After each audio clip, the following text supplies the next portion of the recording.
खुलुमबाय बेयो बड'लेण्ड इंखं टेलिभिजन दिनै 29 जुलाइ 2021 बृहस्पतिबार खालि सानसेनि परादखौ नोंथांमोननि खाथियाव लाबोदों आं सदानन्द दैमारिया।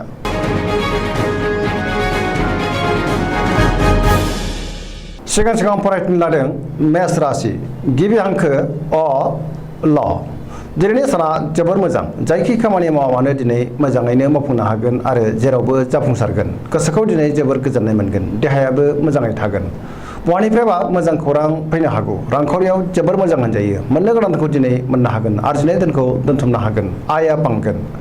बेफार फालांगियाव मोजां मुलाम्फा मोनगोन। न'खराव बिसि फिसायनि गेजेराव अनलायनाय फैगोन। बिदा फंबायजों मोजां सोमोन्दो थागोन। बहाबा थांनांगौब्ला दिनै जोबोर मोजां आरो मोजाङैनो हान्थिनो हागोन।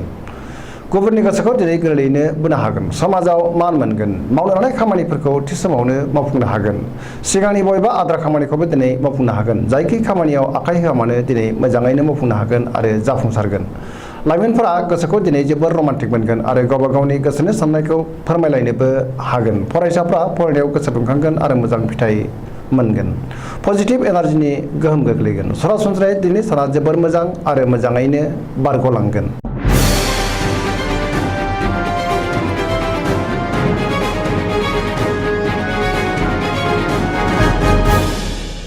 वृष राशि गिबि हांखो इ उ ब। दिनैनि साना बारा मोजां नङा। गोबां जिंगायाव थानांगोन। गोसोखौ गुलुं गुजुं मोनगोन। मावनो लानाय खामानिखौ थि समावनो मावफुंनो गोब्राब जागोन। खामानियाव गोबां हेंथा नुजाथिगोन। नेगेटिभ एनार्जिनि गोहोम गोग्लैगोन। गोसोआ दिनै जोबोर उसुखुथु जागोन। गुबुननि थाखाय गोबां खहा जानांनो हागौ। गोसोनि बोलोआ लोरबां जागोन। मावनो लानाय खामानिखौ थि समावनो मावफुंनो गोब्राब जागोन। समाजाव अदेबानि मान मोननो हागोन। रांखावरियावबो मोजां होनजायो। बेफार फालांगियावबो मोजां। बहाबा थांनांगौब्ला दिनै सांग्रां जानाया गाहाम। जाब्रबथायनि आसा दङ। न'खराव बिसि फिसायनि गेजेराव अनलायनाय फैगोन। देहाया दिनै बारा मोजां थानाय नङा। हरखाबै देहानि जेंना फैनो हागौ। जानाय लोंनायाव सांग्रां जानाया गाहाम। गुबुननि हेफाजाब लानांगोन। लाइमोनफोरनि गोसोआ दिनै जोबोर आला खाला जागोन। सोरबा लोगोआ हरखाबै गाज्रि नोजोर होखोमागोन। सांग्रां जानाया गाहाम। नेगेटिभ एनार्जिनि गोहोम गोग्लैगोन।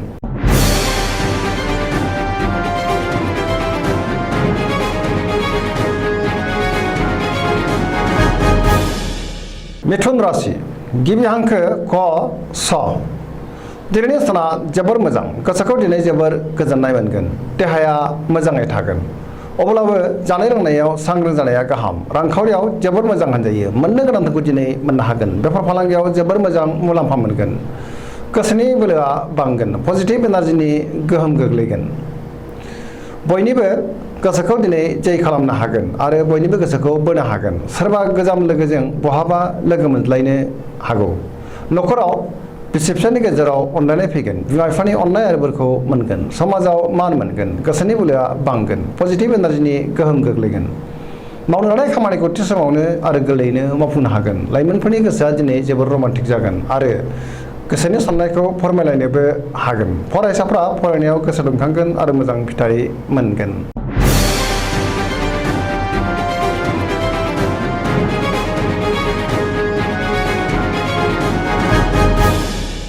कर्कट राशि गिबि हांखो ड ड ह। दिनैनि साना मोजां आरो गाज्रिनि गेजेरजों बाबेनलांगोन। गोसोनि साननायफ्रा देबारनांगोन। गोसोखौ दिनै जोबोर गुलुं गुजुं मोनगोन। मावनो लानाय खामानिखौ मावफुंनो गोब्राब जागोन। गोबां जेंना जेंगोना आरो हेंथा नुजाथिगोन। नेगेटिभ एनार्जिनि गोहोम गोग्लैनो हागौ। रांखावरियाव जोबोर मोजां होनजायो। अब्लाबो नाथाय खरसायाबो बांगोन। बेफार फालांगियाव मोजां मुलाम्फा मोनगोन। देहाया मोजाङै थागोन। अब्लाबो जानाय लोंनायाव सांग्रां जानाया गाहाम। गुबुननि हेफाजाब लानांगोन। न'खराव बिसि फिसायनि गेजेराव अनलायनाय फैगोन। गोसोनि साननायफ्रा नाथाय देबोरनांगोन। बिमा बिफानि अननाय आरो बोरखौ मोननो हागोन। गोसोनि साननायखौ गुबुननो फोरमायनो हागोन। लाइमोनफोरनि गोसोआ दिनै जोबोर आला खाला जागोन। बहानिफ्रायबा हरखाबै गाज्रि खौरां फैनो हागौ। फरायसाफ्रा फरायनायाव गोसो दुंखांगोन आरो मोजां फिथाइ मोननो हागोन। धोरोमारि बिथिङाव गोसो दुंखांगोन।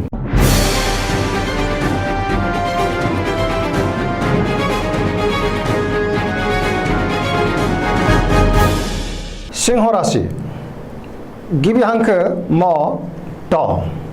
दिनैनि साना मोजां आरो गाज्रिनि गेजेरजों बाबेनलांगोन। गोसोनि बोलोआ लोरबां जागोन। गोसोआव बेले बेजे साननाय फैगोन। लोगोफोरनि अनसायनाय मोननाय नङा।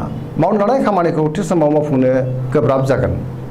रांखावरियाव बारा मोजां नङा। नाङा फाङा खरसाया बांगोन। बेफार फालांगियाव मोजां नङा होनजायो। गोबां धोन खहा जानांनो हागौ। सोरबा लोगोनि हेफाजाब लानांगोन। न'खराव बिसि फिसायनि गेजेराव अननानै फैगोन। बिदा फंबायजों मोजां सोमोन्दो थागोन। गोसोआ दिनै जोबोर उसुखुथु जागोन। लाइमोनफ्रा गोसोनि साननायखौ फोरमायलायनो हागोन। पजिटिभ एनार्जिनि गोहोम गोग्लैगोन। मोनफ्रोमबो बिथिङाव माबा नङा माबा मोनसे हेंथा फैनोबो हागौ। नाथाय अब्लाबो खुनुरुखुमै सोलिलांनो हागोन।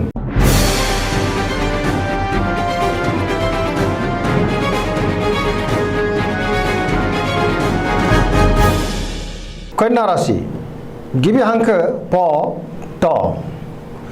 दिनैनि साना मोजां आरो गाज्रिनि गेजेरजों बाबेनलांगोन। गोसोखौ जोबोर गुलाय गुजाय मोनगोन। सुथुरा बांगोन। गुबुननि गोसोखौ दिनै बोनो गोब्राब जागोन। बहानिफ्रायबा हरखाबै गाज्रि खौरां फैनो हागौ। गोसोनि साननायफोरा देबार नांगोन। रांखावरियाव जोबोर मोजां। मोननो गोनांखौ दिनै मोननो हागोन। बेफार फालांगियाव जोबोर मोजां मुलाम्फा मोनगोन। आयआ बांगोन। देहाया मोजाङै थागोन। अब्लाबो जानाय लोंनायाव सांग्रां जानाया गाहाम। न'खराव बिसि फिसायनि गेजेराव अनलायनाय फैगोन। बिमा बिफानि अननाय आरो बोरखौ मोनगोन। सेंग्रा सिख्लाफ्रा गावबा गावनि गोसोनि साननायखौ फोरमायलायनो हागोन आरो गोसोआ जोबोर रमान्टिक जागोन। फरायसाफ्रा फरायनायाव गोसो दुंखांगोन आरो मोजां फिथाइ मोनगोन। गोसोनि साननाय आरो लुबैनायखौ मोननो हागोन। नाथाय सोरबा सुथुरा गाज्रि नोजोर होखोमागोन। खहा खालामनो नाजागोन। सांग्रां जानाया गाहाम। धोरोमारि बिथिङाव गोसो दुंखांगोन।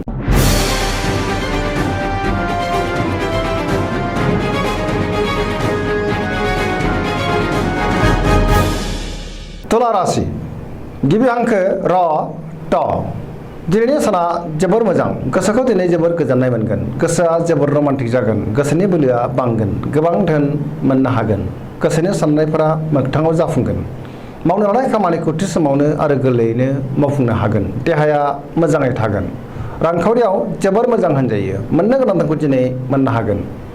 न'खराव बिसि फिसायनि गेजेराव अनलायनाय फैगोन। बिदा फंबायजों मोजां सोमोन्दो थागोन। समाजाव मान मोनगोन। पजिटिभ एनार्जिनि गोहोम गोग्लैगोन। बेफार फालांगियाव मोजां मुलाम्फा मोननो हागोन। सोरबा लोगोनि हेफाजाबखौ दिनै मोननो हागोन। समाजाव बयजोंबो गनायजागोन आरो अनजागोन। लाइमोनफोरा गावबा गावनि गोसोनि साननायखौ फोरमायलायनो हागोन आरो गोसोआ जोबोर रमान्टिक जागोन। फरायसाफ्रा फरायनायाव गोसो दुंखांगोन आरो मोजां फिथाइ मोनगोन। गोसोनि साननाय आरो लुबैनायफ्रा मोगथाङाव जाफुंगोन। सरासनस्रायै दिनै साना जोबोर मोजां आरो मोजाङैनो बारग'लांगोन।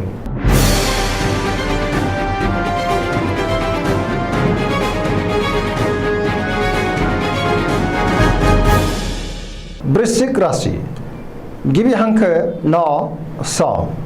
दिनैनि साना जोबोर मोजां। गोसोखौ जोबोर गोजोननाय मोनगोन। गोसोनि बोलोआ बांगोन। मावनो लानाय खामानिखौ थि समावनो आरो गोरलैयैनो मावफुंनो हागोन। गोसोनि साननायफोरा मोगथाङाव जाफुंगोन।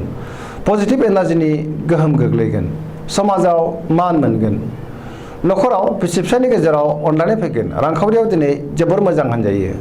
अब्लाबो नाथाय खरसायाबो बांगोन। बेफार फालांगियाव मोजां मुलाम्फा मोननो हागोन। देहाया मोजाङै थागोन। गुबुननि हेफाजाब मोनगोन। सोरबा गोजाम लोगोखौ बहाबा लोगो मोननानै गोसोखौ दिनै जोबोर गोजोननाय मोनगोन आरो खुसिया बांगोन। लाइमोनफोरा जोबोर रमान्टिक जागोन आरो गावबा गावनि गोसोनि साननायखौ फोरमायलायनोबो हागोन। बहानिफ्रायबा हरखाबै मोजां खौरां फैगोन। पजिटिभ एनार्जिनि गोहोम गोग्लैगोन। फरायसाफ्रा फरायनायाव गोसो दुंखांगोन आरो मोजां फिथाइ मोनगोन। गोसोनि साननाय आरो लुबैनायफ्रा मोगथाङाव जाफुंगोन। सरासनस्रायै दिनै साना जोबोर मोजां आरो मोजाङैनो बारग'लांगोन।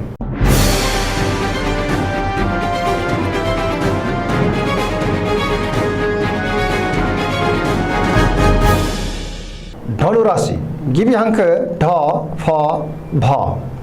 दिनैनि साना जोबोर मोजां। गोसोनि साननाया जाफुंगोन। गोसोखौ दिनै जोबोर गोजोननाय मोनगोन। पजिटिभ एनार्जिनि गोहोम गोग्लैगोन। गोसोनि बोलोआ बांगोन। मावनो लानाय खामानिखौ थि समावनो आरो गोरलैयैनो मावफुंनो हागोन। सिगांनि बबेबा आद्रा खामानिखौबो दिनै मावफुंनो हागोन। रांखावरियाव जोबोर मोजां होनजायो। बेफार फालांगियाव जोबोर मोजां मुलाम्फा मोनगोन। समाजाव मान मोनगोन। देहाया मोजाङै थागोन। अब्लाबो जानाय लोंनायाव सांग्रां जानाया गाहाम। न'खराव बिसि फिसायनि गेजेराव अनलायनाय फैगोन, बिमा बिफानि अननाय आरो बोरखौ मोनगोन, बिदा फंबायनि हेफाजाब मोनगोन, धोरोमारि बिथिङाव गोसो दुंखांगोन। लाइमोनफोरनि गोसोआ दिनै जोबोद रमान्टिक जागोन आरो गावबा गावनि गोसोनि साननायखौ फोरमायलायनोबो हागोन।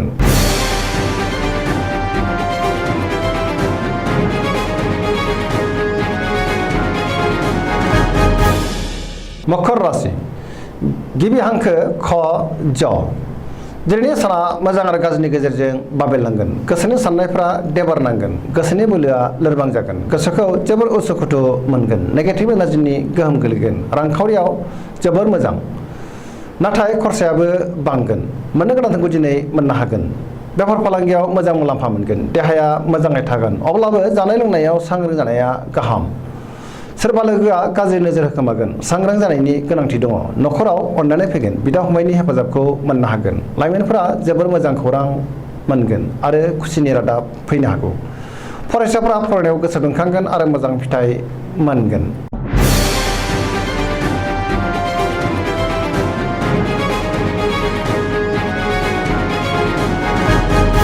कुम्भ राशि गिबि हांखो ग स स। दिनैनि साना जोबोर मोजां, गोसोखौ दिनै जोबोर गोजोननाय मोनगोन। माबा मोनसे बेसेन गोसा मुवा मोननो हागोन। मावनो लानाय खामानिखौ थि समावनो आरो गोरलैयैनो मावफुंनो हागोन। सिगांनि बबेबा आद्रा खामानिखौबो दिनै मावफुंनो हागोन। बहानिफ्रायबा मोजां खौरां फैगोन, समाजाव मान मोनगोन। रांखावरियाव जोबोर मोजां होनजायो, आरजिनाय धोनखौ दोनथुमनो हागोन। बेफार फालांगियाव मोजां मुलाम्फा मोनगोन, देहाया मोजाङै थागोन।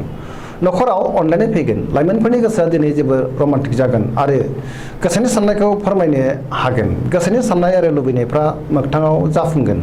धोरोमारि बिथिङाव गोसो दुंखांगोन, पजिटिभ एनार्जिनि गोहोम गोग्लैगोन। सरासनस्रायै दिनै साना जोबोर मोजां आरो मोजाङैनो बारग'लांगोन।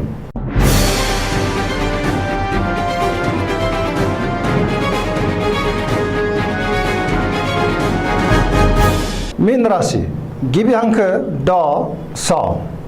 दिनैनि साना मोजां आरो गाज्रिनि गेजेरजों बाबेनलांगोन। गोसोआव गोग्गो आरो गोथों साननाय फैगोन, गोसोनि बोलोआ बांगोन, देहाया मोजाङै थागोन। रांखावरियाव जोबोर मोजां, मोननो गोनांखौ दिनै मोननो हागोन। बेफार फालांगियाव मोजां मुलाम्फा मोननो हागोन, अब्लाबो नाथाय खरसायाबो बांगोन। न'खराव अनलायनाय फैगोन, गोसोआ दिनै हरखाबै लोरबां जागोन।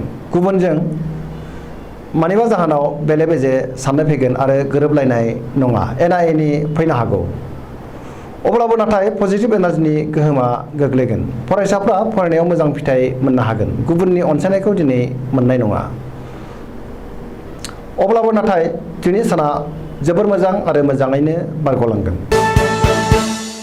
दिनैनि राशि फरायथिनाया एसेनोसै। जोबनायाव बेखौनो खावलायो जाहाथे नोंथांमोना सानफ्रामबो जोंनि बे बड'लेण्ड इंखं टेलिभिजनखौ नायबाय थायो आरो साबस्क्राइब खालामो। एसेनोसै, गोजोन्थों।